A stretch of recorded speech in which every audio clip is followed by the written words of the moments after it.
Three, two, one.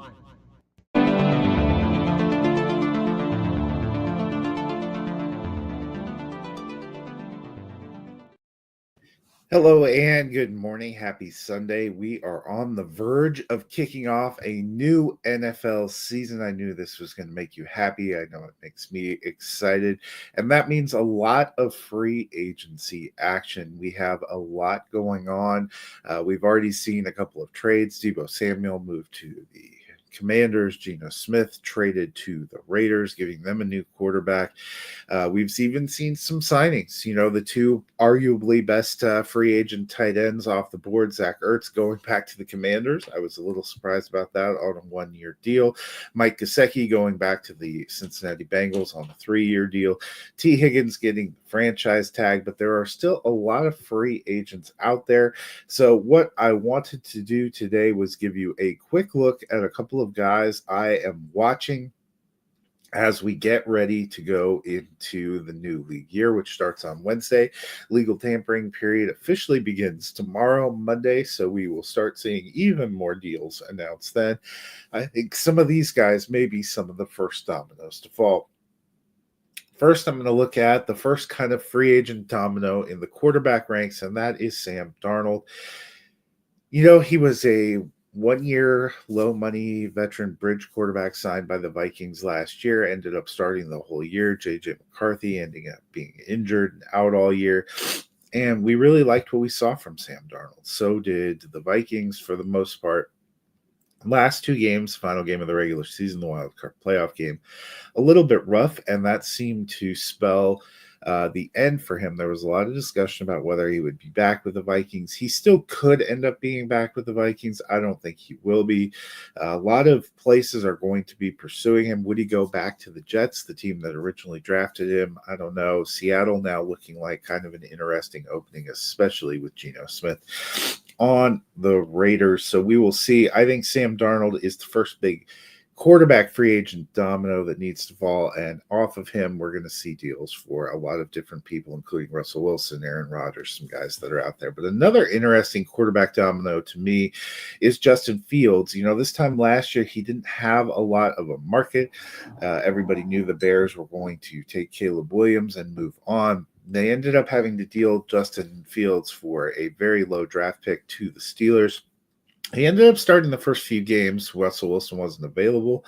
I thought he looked very good, but then not incredible. And then he got benched and lost his job to Russell Wilson. We never heard from him really again the rest of the season. But coming into this offseason, he seems like the one that has more momentum. It seems like he's the one the Steelers would prefer to get back. The Jets very interested in picking him up. He's another guy. I expect a deal to be announced Monday or Tuesday. It's going to be very interesting to see where Justin Fields lands. When it comes to running backs, last year was a historic running back free agent class. This year, not quite as strong, but I am very interested in Aaron Jones. He came over from the Green Bay Packers to the Minnesota Vikings last year, brought a lot of stability to that backfield, and showed that he still had a lot of pop. He actually finished a very strong season. Looks like a great fit there. He was running back 14 for fantasy purposes. Very steady, solid contributor. Also played all 17 games. A big knock against him had been his durability, but he was there and started all 17 games. Looked like a good contributor. Had a career high in carries. Also managed to get a lot of targets and receptions as well. I think he will be an interesting guy to watch where he lands. One of his alleged top pursuers is the Denver Broncos. Curious to see how the fit is there. Speaking of those Broncos, another running back I'm watching, Javonte Williams. I've loved Williams since he was drafted by the Broncos, but it never really seemed to work out. He also didn't seem to be a great mesh with what Sean Payton wanted to do, seemed to kind of fall out of favor there in Denver. Now he hits the free agent market. What will that mean for him? Well, a lot of questions. Fair to wonder where they're going to end up going with that. I'm hoping in the right situation, he still has a chance to be a good contributor and return plenty of fantasy value. I still hold on to a lot of shares. He's a guy I'm going to be watching closely. Let's talk for a minute about wide receivers.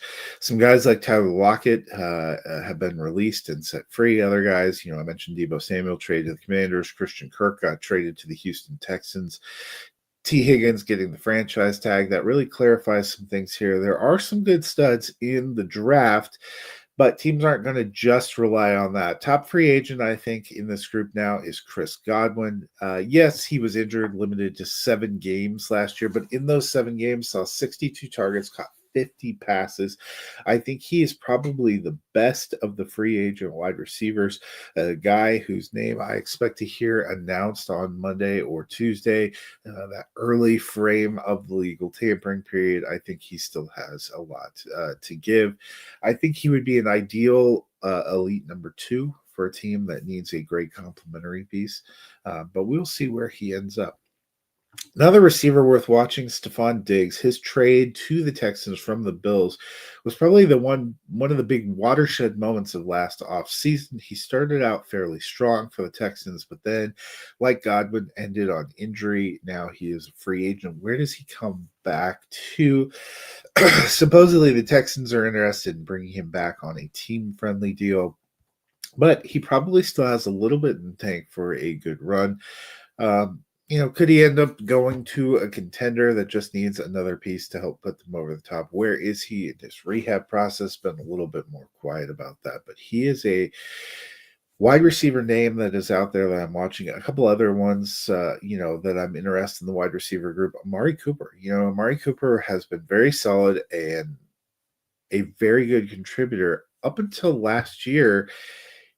He sort of disappeared. There were problems with Cleveland, then he got traded to the Bills. I thought that was going to be a huge trade for the Bills, and we just really didn't see anything materialize. Was it not a good fit? Was the offensive scheme not quite right?